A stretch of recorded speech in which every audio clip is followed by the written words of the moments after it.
Muito boa noite a todas as pessoas presentes. Obrigado à direção pelo convite. É uma honra, uma satisfação poder falar, poder encerrar, poder colaborar nesse evento.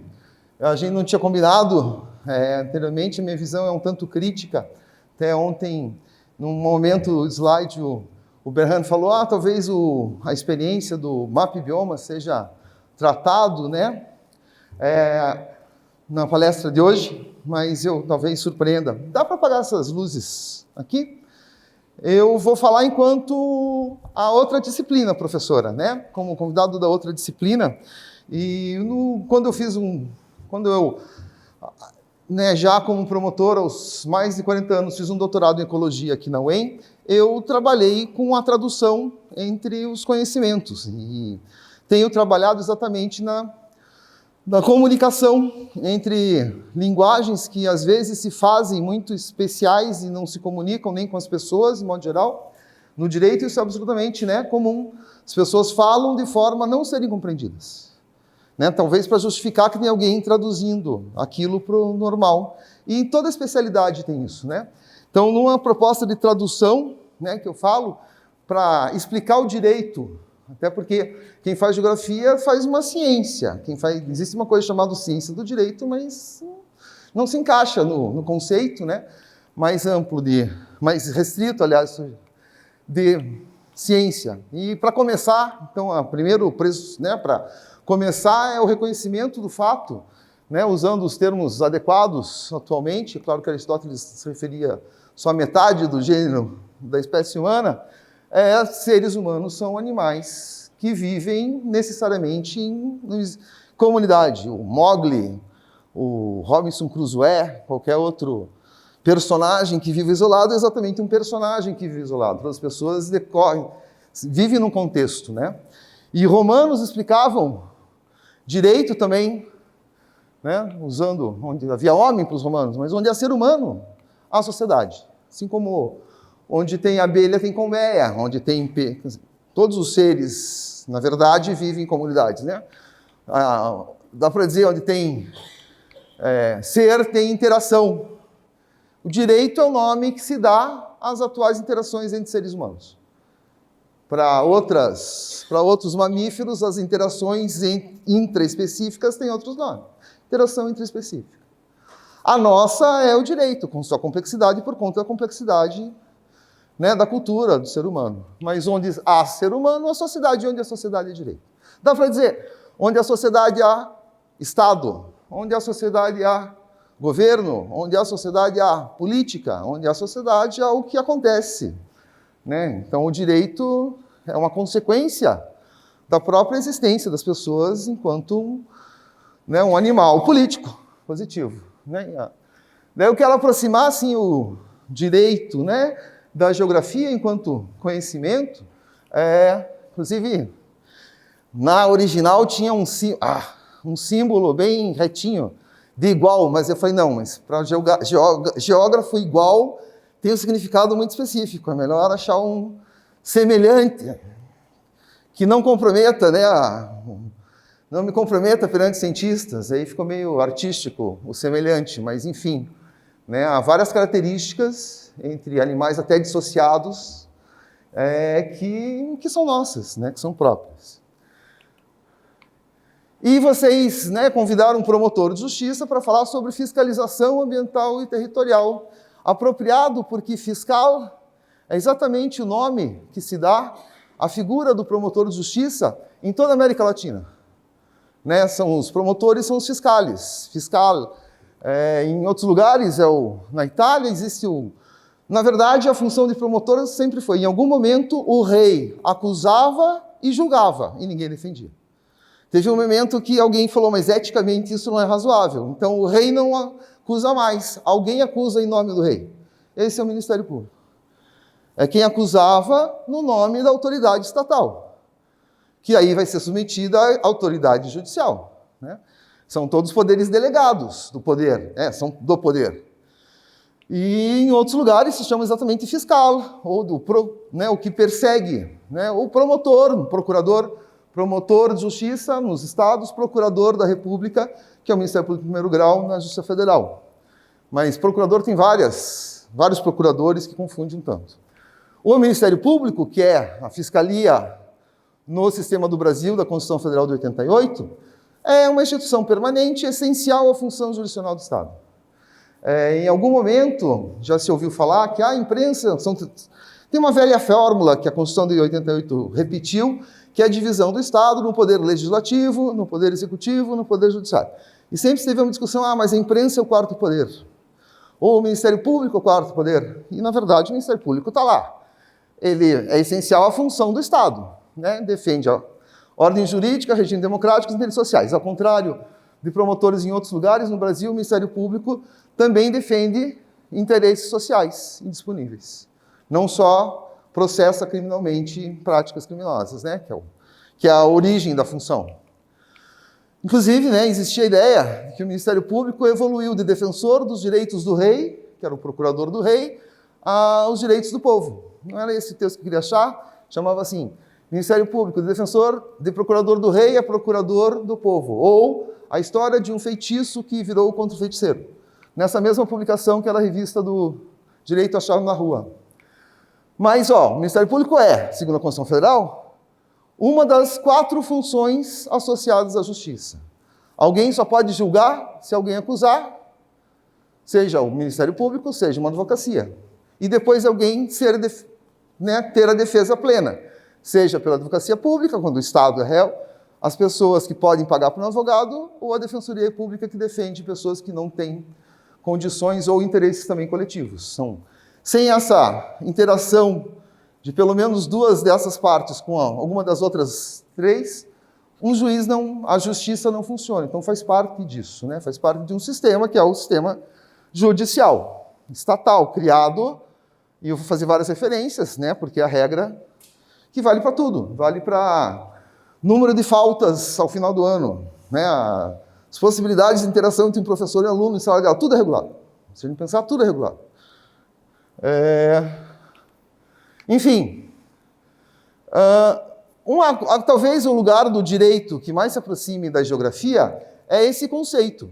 Então, a Política Nacional do Meio Ambiente, isso é uma curiosidade, né? Pensem, a Política Nacional do Meio Ambiente, de 81, foi inspirada, evidentemente, na Política Nacional do Meio Ambiente dos Estados Unidos, que é de 89, que foi a primeira legislação meio sistemática sobre. 1981, regime militar. O presidente era o João Figueiredo. O Congresso era o Congresso daquele. E criaram uma lei, essa lei tem várias coisas importantes, inclusive a tal da responsabilidade civil objetiva, que basicamente diz que não é preciso mostrar a culpa de quem polui, mas enfim, não é. E tem essa definição de meio ambiente. Vejam só, alguém já viu essa definição? Olha que coisa mais abrangente. Meio ambiente não é algo, é um conjunto, e acho que existe uma ordem bilógica aqui, axiológica aqui, é um conjunto de condições, leis, influências e interações de ordem física, química e biológica. E aí o que está fora, né, da ordem física, química e biológica? Porque mesmo, né, deidades tem alguma biologia que acredita nisso. Enfim, condições, leis, influências, interações que permite, abriga e rege vida em todas as suas formas. Então, em 81, quando se definiu o meio ambiente para fins legais, não se falou, ser humano. Na Constituição de 88 fala, né, todo ser humano tem direito. Existe uma centralidade. Nas constituições andinas, na Constituição dos países está escrito que Pachamama é um ser a ser reconhecido. A Constituição brasileira não dá direito à natureza. Até porque em 88 não se tratava do assunto. Né? Ter falado todos têm direito já foi um grande avanço. E essa lei que é de 81, aí a pergunta até do professor Paulo Roberto Pereira de Souza, já foi reitor aqui. Como é que em 1981 saiu uma lei dessa, que define meio ambiente assim, que estabelece a Política Nacional do Meio Ambiente? A resposta é, ou eles não sabiam o que estavam criando, né? Só assinaram lá e passou, ou achavam que nada ia dar certo nunca, que nunca ia ter alguma resposta por isso, né? Talvez tenham apostado certo. Enfim, outra questão onde o direito e a geografia se encontram, né? Não dá para ver a flechinha aqui, desculpem, mas a flechinha está apontando lá para para o sul. Uma característica de todos os países, né, de grande extensão, Argentina, Índia, Nigéria, é que eles são uma federação.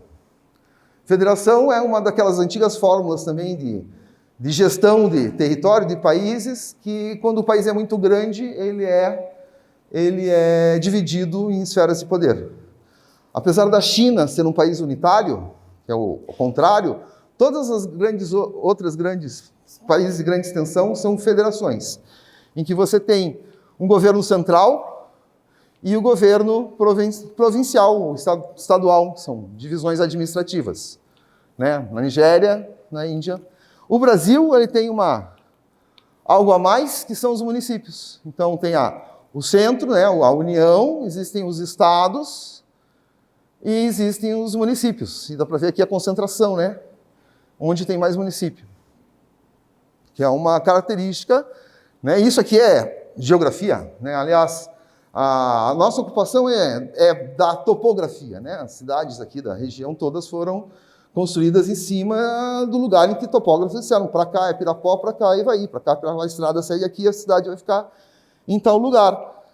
As fronteiras, né, do Paraná são Paranapanema, Paraná, Iguaçu, num trecho, inclusive com a Argentina, quer dizer, rio é fronteira, sempre foi rio limite, né? Então, essa é uma característica, né, da questão, o Estado, na verdade, ele está sobre um território. Caracterização de um Estado é ter limite, é ter fronteira, é ter o poder sendo exercido ali. E em cima desses lugares tem gente. Tá? Então essas são Isso é geografia também, né?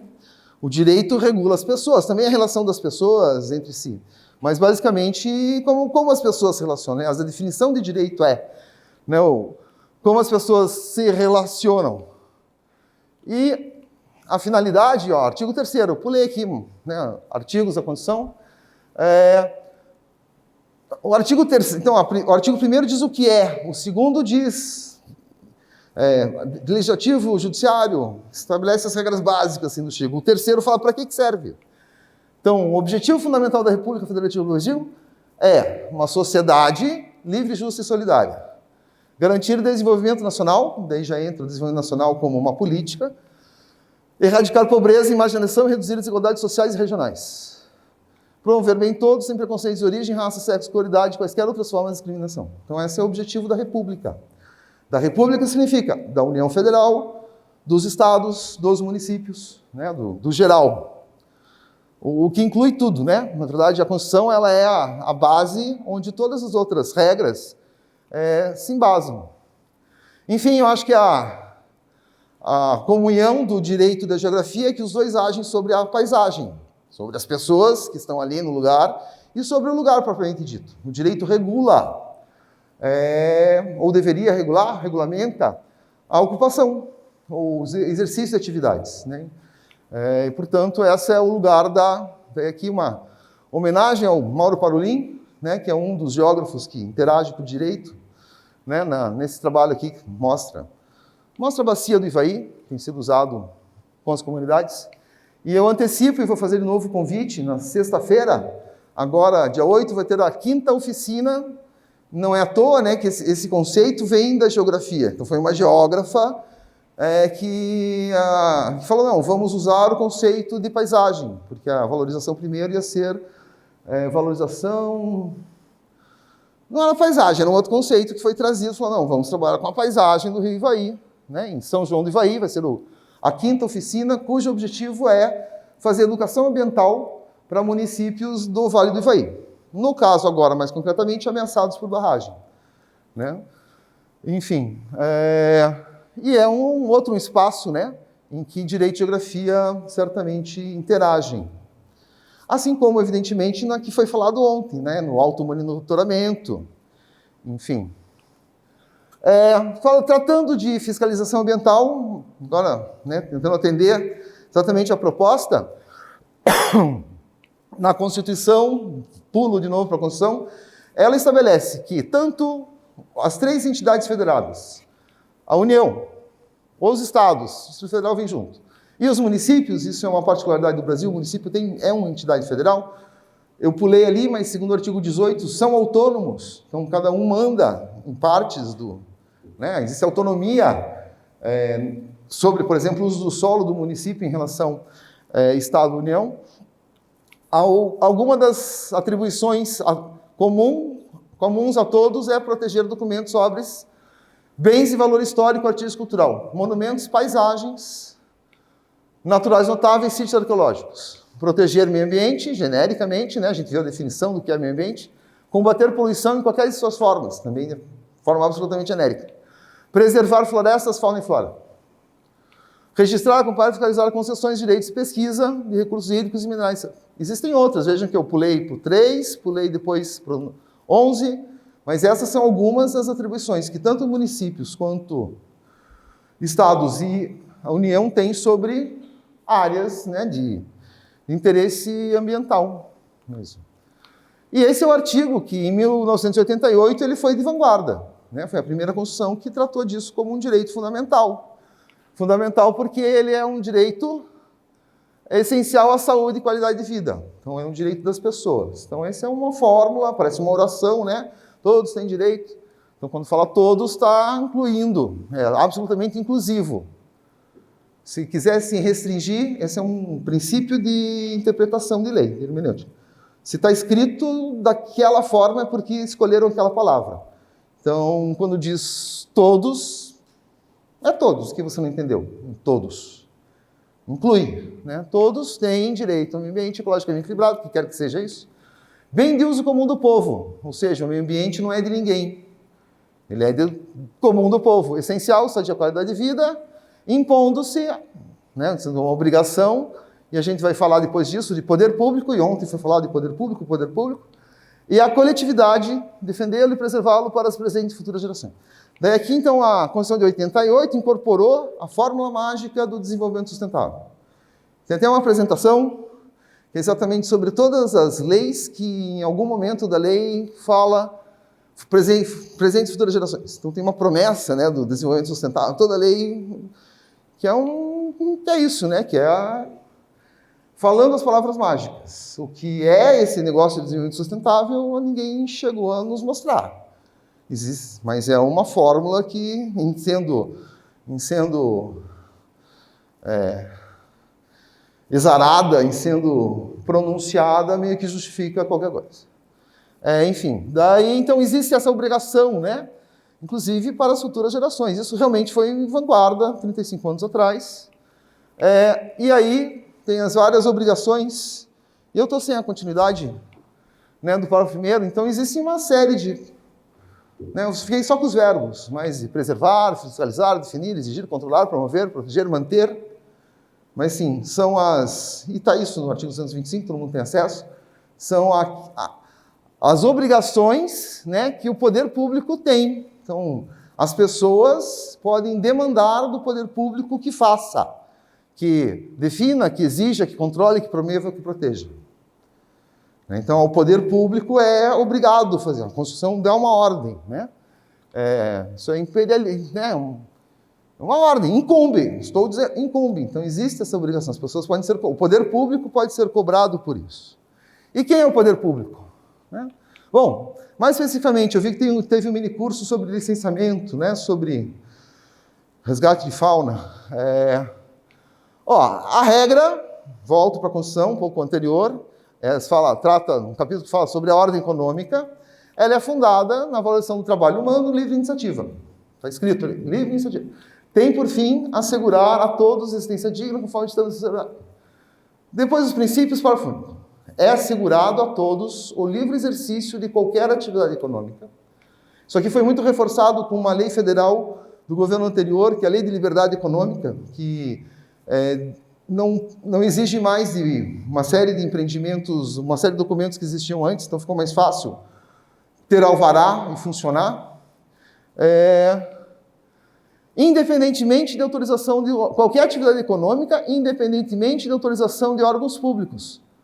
Daí o muito importante na lei é o vírgula, depois do vírgula, salvo casos previstos em lei. Então, a liberdade econômica existe, né? Não precisa autorização, salvo quando diz a lei. E a lei é a Política Nacional do Meio Ambiente, que no artigo 10 diz a construção, e de novo não é alfabética essa ordem, né? A construção, instalação, ampliação e funcionamento, e outra. Se tem 4 palavras, é que essas 4 palavras querem dizer 4 coisas diferentes. Né? Então se fala do início, acho que material, do funcional, do aumentado e funcionar, então até coisas que não já existem, mas para funcionar, de estabelecimentos e atividades. São tipos. Então, uma espécie, utilizadores de recursos ambientais. O artigo 3º dessa mesma lei fala quais são os recursos ambientais: solo, flora, fauna, enfim. Efetiva o potenciamento de poluidores. Tanto faz, desde que use recurso natural, pode ser efetiva o potenciamento poluidor. E um segundo grupo, ou capazes, atividades, estabelecimentos, sob qualquer forma de causar degradação ambiental, dependerão de prévio licenciamento ambiental. Então, aquela liberdade do artigo 170 da Constituição Federal, ela fica limitada caso estabelecimentos e atividades utilizem recursos ambientais e possam causar degradação. Essa é a regra base de 81. E aí toda a evolução da legislação brasileira é como fazer para continuar desenvolvendo. Apesar de toda a retórica legal de proteção, etc. Enfim. Bom, voltando ao artigo na política nacional, quais são os instrumentos da política, né, que permitem a fiscalização? Ontem o João falou sobre o poder de polícia, né? Também tem uma definição, ele deu a definição de poder de polícia do Código Tributário, que vai ser um pouco mais extensa. Mas esses são os instrumentos da política. Então, aquilo que o artigo 225, parágrafo 1º da Constituição Federal diz incumbe ao poder público, e aqueles vários verbos, esses são os instrumentos. Padrões de qualidade ambiental, e ontem teve vários exemplos de padrão de qualidade ambiental, do DBO, DQBO, enfim. Zoneamento ambiental, isso é geografia, né? Zoneamento ambiental é a atividade da geografia. Avaliação de impactos ambientais, licenciamento e revisão de atividades efetivas ou potencialmente. Quando fala em licenciamento e revisão, aquela regra, né, se está escrito é porque tem algum significado. Então, mesmo coisas que já sejam licenciadas, podem ser revistas. Então, a licença ambiental é uma autorização. Ela pode ser revista, ela não é um direito garantido das pessoas. Os incentivos de produção, instalação, criação de espaços territoriais especialmente protegidos pelo poder público, federal, estadual, municipal, enfim. Isso de 81, então eles dão um exemplo, né? Áreas de produção ambiental, ou de relevante interesse ecológico, as áreas extrativistas. Anos depois, 19 anos depois, é que vem uma lei federal do SNUC que regulamenta as unidades de conservação. Mas esses são os instrumentos do poder público para cumprir aquilo que a Constituição fala. E essa definição bem maior, né, desculpem, de poder de polícia, em relação ao que está no Código Tributário. Isso pelo Conselho Nacional do Ministério Público. É a atividade da administração pública. A administração pública, podia estar em maiúsculo, é uma forma genérica de tratar qualquer tipo de, aspas, governo. Então, quando você não quer repetir governo, Estado, a administração pública. A administração pública pode ser o DA. O DA é um grande exemplo da administração pública, né? A atividade da administração pública que limitando ou disciplinando o direito, interesse ou liberdade. Direito é um interesse que está na lei. Essa é a diferença entre um direito e um interesse. O interesse, todos temos interesses. Direito é aquele interesse que é garantido por lei. Então, disciplinando direito, interesse ou liberdade, regula a prática de ato ou abstenção de fato, que tem a ver com a liberdade. Né? Você não precisa fazer coisas que você não precisa fazer. Em razão de interesse público, concernente a segurança, higiene, ordem, costumes, que quer que seja costumes, disciplina da produção, do mercado, exercício de atividades econômicas dependentes exercício de atividades econômicas dependentes da concessão ou autorização do poder público, tranquilidade pública, respeito à propriedade, direitos individuais e coletivos. É regular o exercício de poder de polícia quando desempenhado pelo órgão competente nos limites da lei aplicável, com observância do processo legal e tratando-se de atividade que a lei tenha como discricionária, sem abuso ou desvio de poder. Porque esse é um problema, né? Um problema é o abuso, o desvio de poder no exercício de poder de polícia, especialmente quando a gente fala de polícia em estrito senso, assim, polícia mesmo. Mas é esse poder, né, capacidade do poder público de limitar, disciplinar direito, interesse e liberdade. Desde que haja interesse público, em razão do interesse público, nos limites da lei aplicável, com observância do processo legal. Esse é o procedimento. Então, ontem teve alguns exemplos do procedimento de licenciamento ambiental, procedimento, né, de multa, por exemplo, e a partir da multa, o monitoramento, enfim. A gente trabalha, por exemplo, quando fiscalização, a gente trabalha com esse conceito. E aí eu quis poluir um pouco mais a imagem, mas não precisou, mas aí tem tudo. Daí tem do município, tem da polícia, tem do Supremo. Pense em quantas instituições públicas existem. Só no Paraná são 399 municípios. Né? E quem é o poder público? Né? Tradicionalmente, para ficar nas 3 divisões, o poder público é o poder judiciário. Né? Das altas cortes, né? Da estética. Né? Ou Maria, que a gente viu lá no Darcy Ribeiro, o povo brasileiro, são os comissariados. Né? Comissariados é a elite do serviço público, né, que funciona para que tudo continue como está, para que as pessoas continuem como estão, e né, quem pode prosperar, prospere, e quem sofre, que sofra. Enfim. Ou o poder público executivo, né, com o resultado das eleições, né, municipais esse ano. Né, o que pensam, né, os prefeitos de determinados partidos em relação à crise climática, em relação à desigualdade social. Ou, né, do legislativo.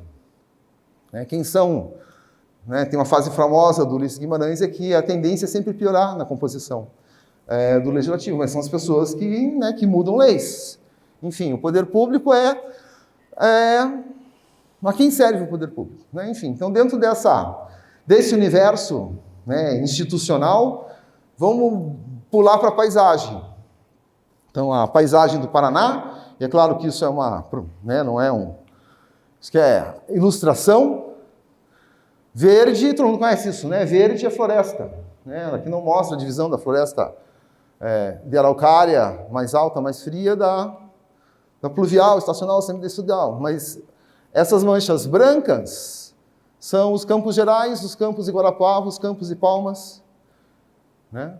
E a partir da expansão, né, da região metropolitana, que a gente já vê, ó, o Norte Pioneiro, né, Curitiba, Ponta Grossa, os Campos Gerais crescendo. Então aqui abriu, né, evidentemente aqui tem frentes que são abertas, né, ao longo do rio Iguaçu, em 1950, né, na expansão. Ó, o litoral, Serra do Mar, já é um limite para ocupação, mas a expansão do oeste, que é a mesma expansão do oeste do estado de São Paulo, com ferrovias, vem acompanhando. Claro que em 1990 não tinha isso, mas enfim, é todo um processo né, de transformação de paisagem. Então, a paisagem que a gente trabalha com a população, a paisagem que a matriz já foi floresta com algumas manchas de campo e outra coisa. Hoje a matriz é monocultura, já foi café, né, houve um processo. O professor Marcelo Torresan, da UEL, que trabalha exatamente, acho que é um PELD, inclusive, da Mata Atlântica Tropical, que fala da floresta que existia,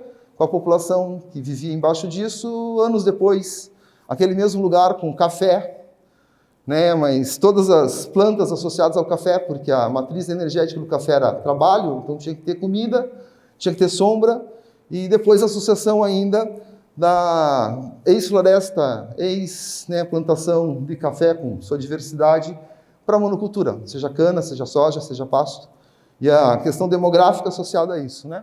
Então essa é a paisagem que se trabalha no Paraná, e né, isso está dito por Marco de 68, que é a transformação da floresta tropical, pluvial, que não crescia quando não chovia, que era junho, julho, agosto, no que tem. Então, para o MAC, né, já dizia anos atrás, inclusive depois falou, estamos no último tempo de agir, 68, né? Fala o seguinte, mas ó, a afirmação é que a primitiva distribuição de matas e campos do estado do Paraná é a expressão de um equilíbrio natural no que diz refere aos fatores climáticos e qualidade dos solos. Relação entre temperatura e umidade constitui a fonte de riqueza para a obtenção de produtos naturais e de cultivação. Pela distribuição irracional das matas, que não deixa reservas florestais, o equilíbrio natural entre temperatura e umidade é rapidamente perturbado, diminuindo-se a umidade em favor da temperatura. Né? Ou seja, um processo que ele mostra mesmo, né, de empobrecimento. E essa é a realidade do Estado. A paisagem, se a gente pensar em rios, né, essa é uma ilustração também da Bacia do Paraná, né, com Brasília como divisor continental a cada uma dessas. E aqui não estão todas, aqui tem mais uma, por exemplo, são barragens. Então, todo o Rio Paraná e todos os seus principais afluentes, inclusive, né, o Tietê, o Paranapanema, o Iguaçu, são barrados. Itaipu, à exceção desse trecho remanescente que fica entre Paraná e Mato Grosso do Sul. Né, Itaipu, Porto Primavera, as represas do Paranapanema, as represas do Iguaçu e o trecho remanescente, né, que vai de Guaíra, onde tinha 7 quedas, eu fui promotor em Guaíra, até depois de Porto Primavera, e a bacia do Ivaí do Piquirim. Né, essa é a paisagem, então a gente trabalha numa paisagem que, inclusive, no que diz respeito a recursos hídricos, foi totalmente transformada. Não existe nenhuma transformação mais radical do que o rio, que é, por definição, a água que não para, barrada. Né, o que era, deixa de ser. Comparável, quem sabe, a uma floresta transformada numa pastagem, né, em termos de quanto de complexidade havia e quanto sobrou, quanto de diversidade havia e quanto sobrou, são os equivalentes. Então, a gente trabalha com uma paisagem que é, né, degradada na encosta e certamente no curso também. Isso nos comunga enquanto... Enfim, não sei se o conceito na geografia ele é ou não é aceito, no direito ele sequer é conhecido, né? Mas o fato é que existem processos de transformação das pessoas. Que é difícil de emplacar, até agora só teve revista que cobra para ser publicado, é um trabalho que foi até no Congresso de Geografia, que os reservatórios, tanto por Primavera, mas aqui, Rosana, etc., eles não param de crescer. Quando o rio Paranapanema estava lá no fundo do vale, o vento passava por cima e, né, não tinha muitos efeitos. Mas quando o nível da água subiu e criou a tal da pista de vento, ela forma ondas e o vento vem de lá para cá, que vão no splash, splash, splash diário, enfim, o alargamento do reservatório, a sedimentação mesmo, né, num processo que ele é, inclusive, oculto, tanto da fiscalização, não existe nenhum parâmetro para fiscalizar isso, quanto das operadoras. Né? Enfim, que é um processo geomorfológico, não é isso? Enfim, então, só a justificar o termo, né? Isso eu tirei de uma apresentação justamente sobre desenvolvimento sustentável. A falsa promessa do direito ambiental, desenvolvimento sustentável, né, aumento de temperatura, aumento de população, ou a existência mesmo de uma série de pessoas. Floresta, até eu achava que era mais, eu tinha exagerado, mas floresta aqui, né, o novo Sarandi, o novo Paissandu, que é o município de Floresta, teve um aumento de 76% de pessoas na população. Só não foi maior no Paraná que Fazenda Rio Grande. Inclusive, tem gente que fala, e não é sucesso, evidentemente, em falar em decrescimento. O título desse livro é O Decrescimento. Ecologia, Economia e Entropia, ou Entropia, Ecologia, enfim, dizendo que não dá para desenvolver o tempo todo, porque uma hora não basta as palavras mágicas das futuras gerações, que o desenvolvimento, recurso acaba, né? Enfim. E aqui era para ser uma barragem, né? E aí tem um outro elemento em que a gente vive, que é a política, né? Que é a política do neodesenvolvimentismo. Desenvolvimentismo é uma política econômica que dizia, no meio do século passado, que o Estado era o principal produtor da economia. E o neodesenvolvimentismo, em resumo, é a facilitação dos negócios com a diminuição das garantias previstas em lei. Você diminuir as exigências legais para fazer alguma coisa. Isso é o neodesenvolvimentismo. Numa definição mais complexa, né? De pretensão do desenvolvimentismo de pleitear a continuidade do desenvolvimentismo, que é essa lógica de que tem que crescer. Né? Quando a gente fala em crescimento econômico, só se fala em crescimento econômico. Onde acaba o crescimento? Porque não se conhece um crescimento infinito. Né? Não encontro nenhum fundamento objetivo. As duas expressões do pensamento econômico correspondem a épocas históricas distintas, o desenvolvimentismo e o neodesenvolvimentismo. e representa aspectos ideológicos opostos. Ao identificar a realidade da economia brasileira contemporânea com desenvolvimento capitalista virtuoso, o novo desenvolvimentista revela-se tal qual é, uma apologia do poder. Não passa de um esforço provinciano para dar roupa nova à velha teoria da modernização como solução para os graves problemas das populações que vivem no elo fraco do sistema capitalista. Plínio, né? Ou mais sucintamente, é o conjunto de fenômenos relativos da transformação das relações entre o Estado e capital no Brasil a partir dos anos 2000. Quando você diminui, por exemplo, e o grande exemplo é... aqui tem vários bons exemplos. A nível estadual, eu vou ser rápido para o próximo slide, é a resolução de 2001 que transformou o que antes eram PCHs, e portanto eram sujeitas a estudo de impacto ambiental, audiência pública, controle social, em CGHs. E CGHs não precisam ter rima, não tem controle social, e PCHs saem sob o nome de CGH.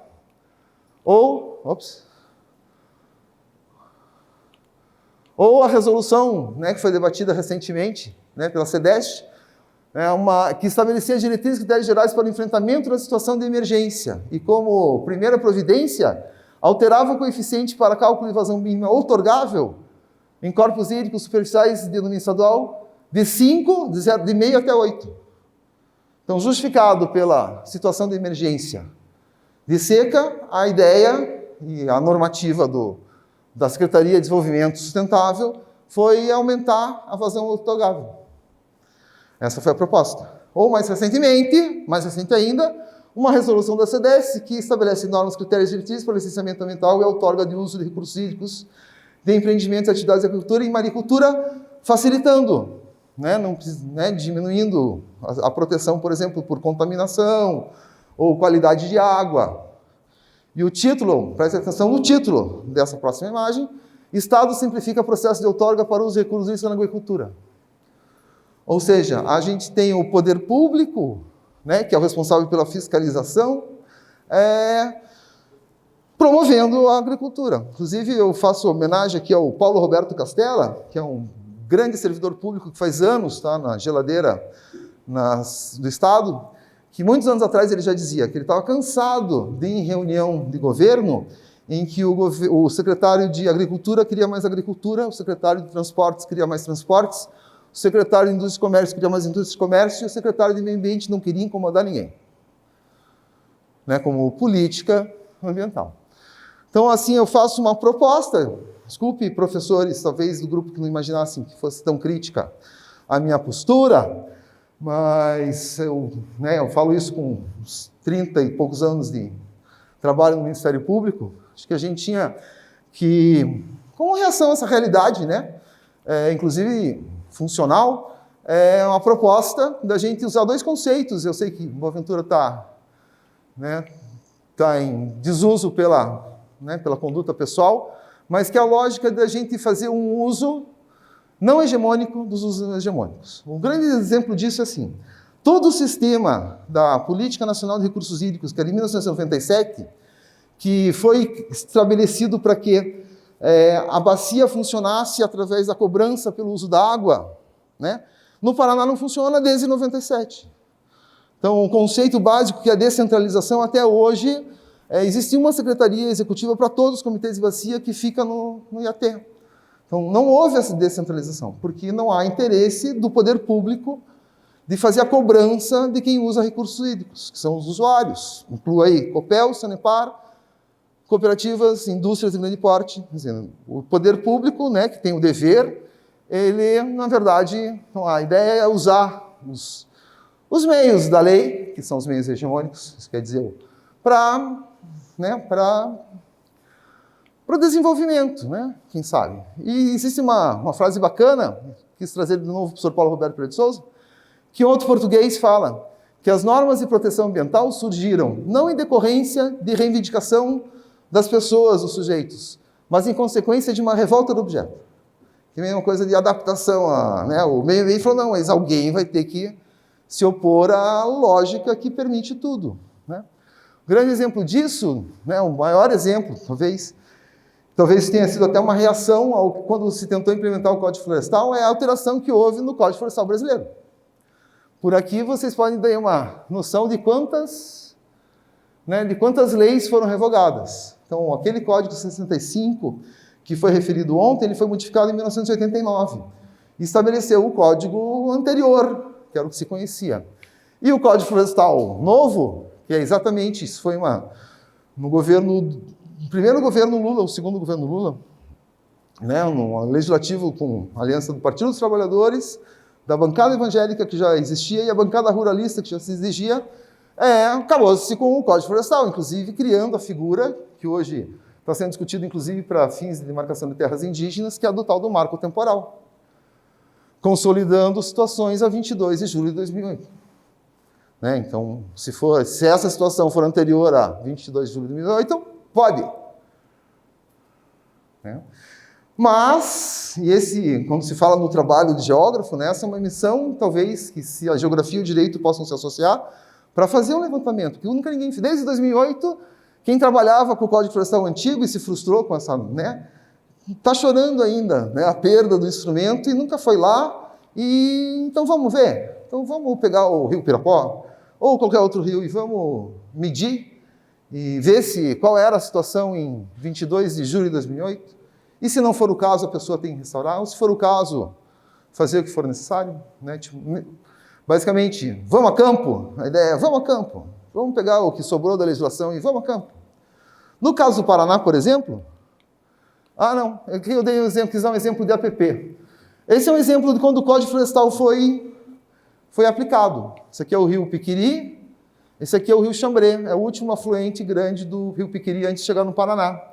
Isso aqui são as várzeas do rio Xambrê. Inclusive, isso aqui é um mapa municipal do município de Porã. Para quem conhece, indo para o Paraguai, né, passa Francisco Alves, aqui é a ponte do rio Piquiri. Né? Então, essa APA, inclusive, ela teve um papel muito importante na proteção do rio Piquiri, numa audiência pública para a construção de uma usina hidrelétrica, aqui bem no Baixo Piquiri, então o diretor do Parque Nacional de Ilha Grande, ele chegou para o prefeito de Iporã, que depois, inclusive, por outros motivos, tinha tido problemas com a justiça, e apontou para o cara e falou assim, Robertinho, não se venda por 50 mil reais. E o nome do cara é Robertinho mesmo. E aí todo mundo ficou espantado, porque o menino com o uniforme do ICMBio, etc., falou para o prefeito daquela cidade, não se venda por 75 mil reais. Todo mundo espantou, eu te compro por 75. E as pessoas ficaram realmente preocupadas, né? Eu mesmo estava atrás deles. Pô, esse menino ficou... Aí ele esperou as pessoas reagirem e falou, 50 mil reais é quanto o município de Iporã receberia como compensação pela usina hidrelétrica de Ercilândia. E 75 mil é quanto o município recebe de ICMS ecológico pela APA municipal das várzeas do rio Xambrê, fora toda a produção agro, que não é proibida numa APA, que existe ali. Aí a mulher que estava na equipe técnica perguntou, né, mas você está aqui como diretor do IBAMA ou como cidadão? E para isso, até então, ele tinha pensado em tudo que ele ia falar e quando ia falar. Para isso, ele não tinha pensado na resposta, mas a audiência pública é boa porque dá para chegar do ouvido e dar uma indicação. Falei, cara, repita, ela te deu a resposta de novo, repita de novo o que você está explicando. Ele explicou de novo, que o município ganharia mais se não tivesse uma barragem, inclusive por conta do ICMS ecológico. E aqui dá para ver toda a malha hidrográfica associada justamente pela APP. Porque na região de Porã, de Autônia, Vila Nilza é parada no tempo. Isso aqui tudo foi restaurado a partir de 93, 94, com até no Rio Piquiri, tem uma mata filharzinha. Se for desde antes de 2008, está valendo. Então, esse foi um esforço coletivo, na verdade. Né? E dá para a gente pensar em usar... desculpem. Usar os... Eita!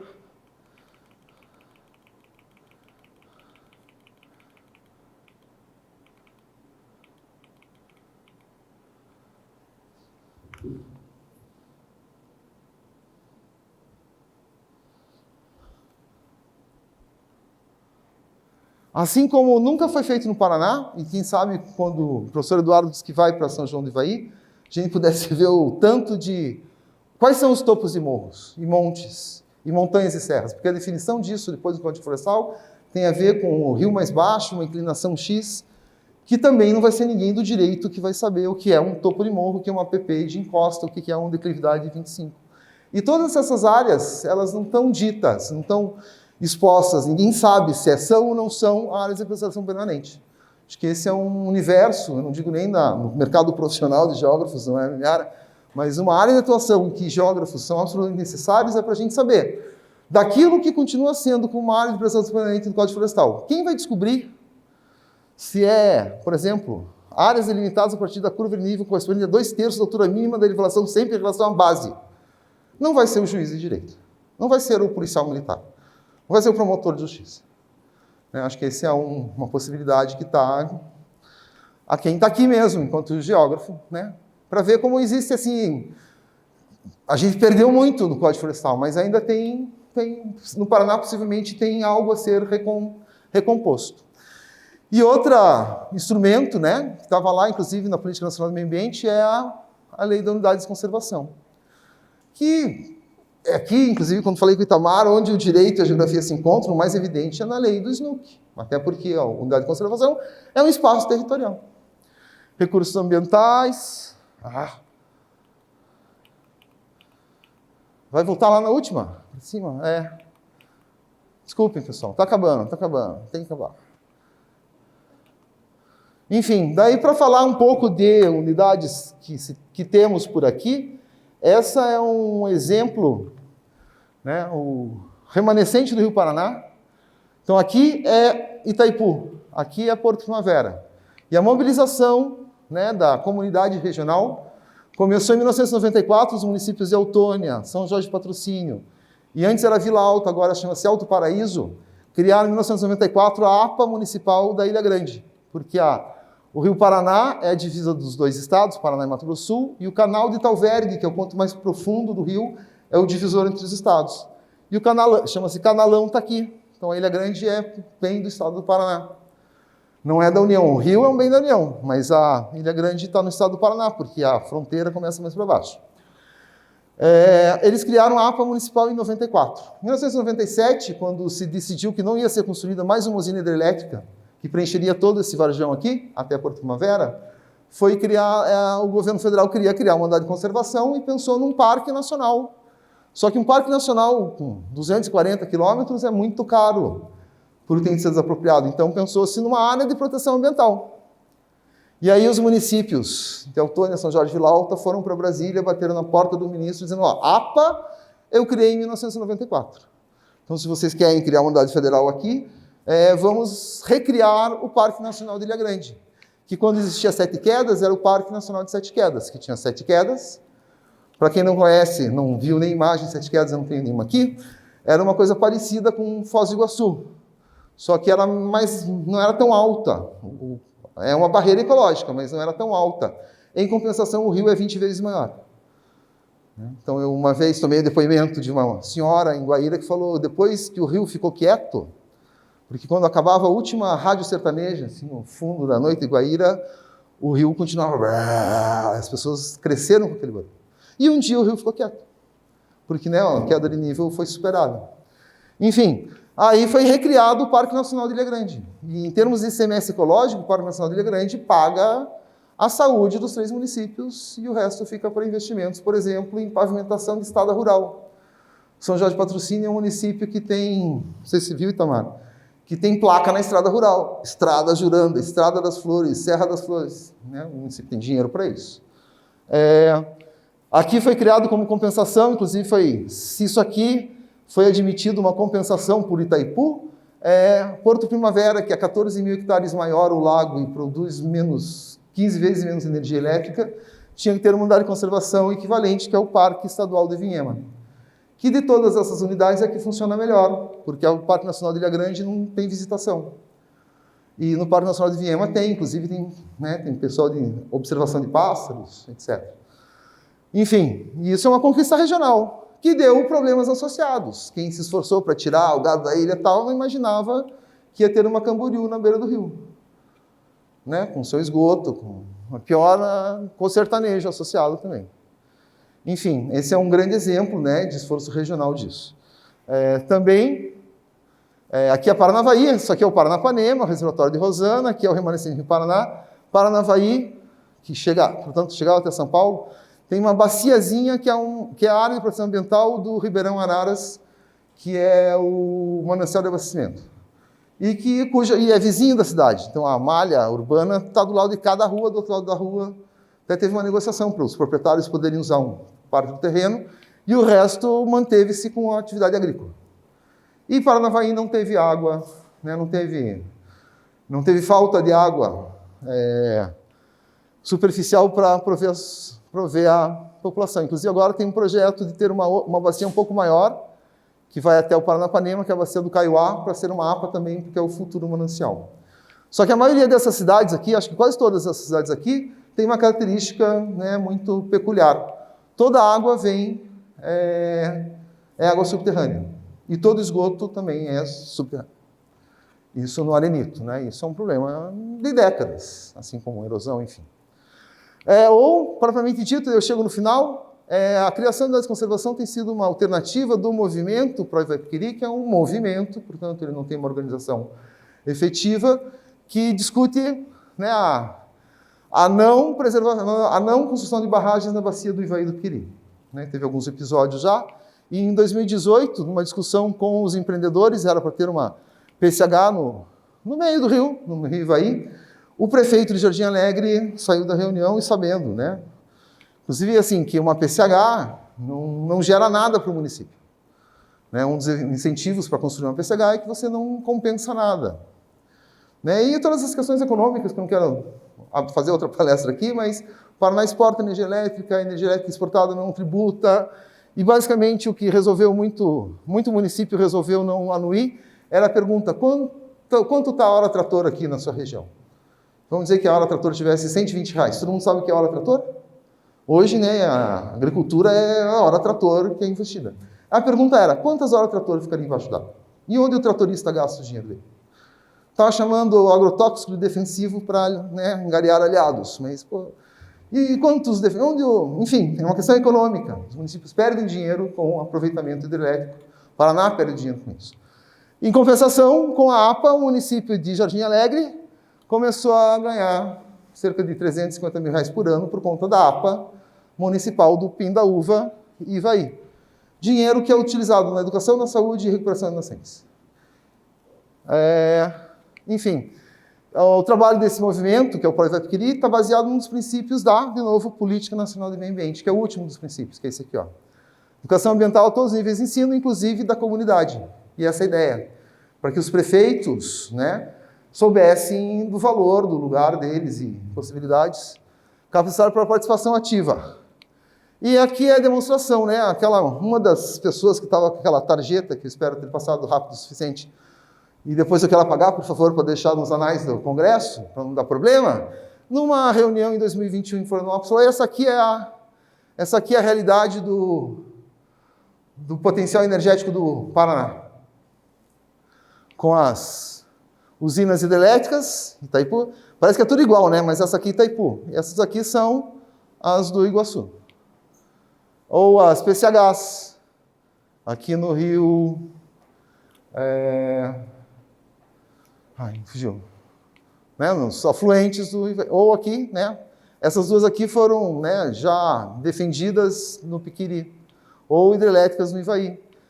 Ou as do Paranapanema, já antigas. Ou as ao redor de Curitiba, né, que atravessa a Serra do Mar por baixo. Enfim, essa foi passada como a realidade da pretensão, é essa. E essa foi o resultado da contenção, ou seja, da resistência. Até 2021, saíram as do Rio do Campo. Saiu a de Prudentópolis, saíram as do Rio Pedrinho. Mas todas aquelas planejadas pelo governo do estado,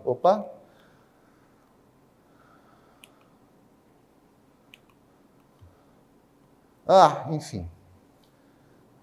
Lá que eu tenho que ir. Essa proposta, né? Hoje a gente está ainda assim. As barragens não saíram. E não saíram porque os municípios deram conta que eles podiam falar: não, só vou ter prejuízos. E é por isso que a gente faz, eu volto a convidá-los, quem puder, eu sei que umas pessoas vão, mas se puder puder fazer um outro barco, a gente está na 5ª oficina. A primeira foi em Rio Branco do Ivaí, que é um lugar muito peculiar, na margem direita do Ivaí. A segunda foi em Ivaiporã, a terceira foi em Lunardelli, a quarta foi em Quinta do Sol, e a próxima vai ser em São João do Ivaí, né? A partir da 1h30. E vai ter gente por exemplo, a Prefeitura Municipal, PARI. PARI é a Patrulha Ambiental do Rio Ivaí, não pude falar aqui, mas são pescadores profissionais que fizeram uma associação civil. A associação civil deles cuida do rio. Então agora, por exemplo, no período da Piracema, eles estão no rio vendo se tem alguém pescando. E se tiver, eles vão lá e fazem um auto de educação ambiental. Dizendo, você não pode ir, recolhe, enfim, eles fazem a patrulha do rio. Vocês ouviram muito ontem automonitoramento? Automonitoramento é a política do governo do estado em que a sementeira da Votorantim, em Rio Branco do Sul, por exemplo, que usa o forno 8, que queima-se de tudo por um bom preço, ela se automonitora. Automonitorar significa contratar uma empresa com profissionais que fazem e quando aquilo é constatado algum efeito, você liga para o órgão ambiental e fala, olha, deu problema. E aí o órgão ambiental vai lá e autua, etc.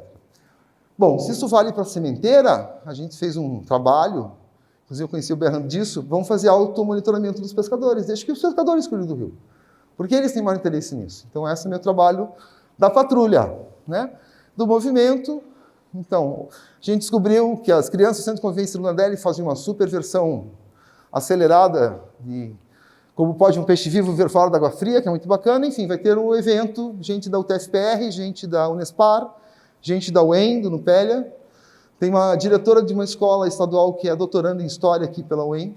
E a gente tenta exatamente fazer isso, de valorizar a paisagem do Rio Ivaí. Portanto, sintam-se convidados e muito obrigado.